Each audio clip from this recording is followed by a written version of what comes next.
क्योंकि कर्म का फल भोग है। कर्म का फल क्या है?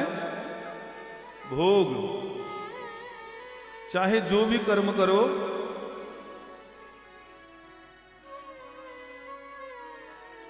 उसका फल प्राप्त होता ही है, चाहे वो शुभ कर्म हो या अशुभ कर्म हो। दोनों का फल भोगने के लिए बार बार जन्मना और मरना पड़ता है।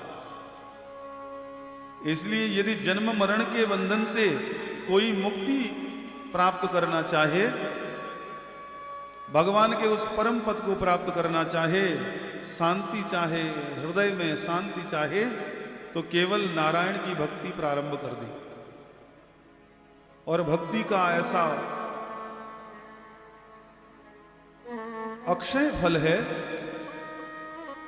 जो क्षण मात्र का किया हुआ भी, क्षण मात्र का सुमिरन किया हुआ भी औषधि के रूप में भव रोगों का दमन करता रहता है। इसलिए सज्जनों, आप तो सब आत्मसात करने वाले महापुरुष हैं, विचारवान हैं। इसलिए पूर्ण युक्ति के साथ विचार करके कर्म बंधन के इस पास को काट डालो और भगवान की भक्ति के योग्य अपने आप को बनाओ। और संसार में कोई है नहीं, कुछ नहीं है, सब शून्यता है, तृष्णा है, द्वेष है।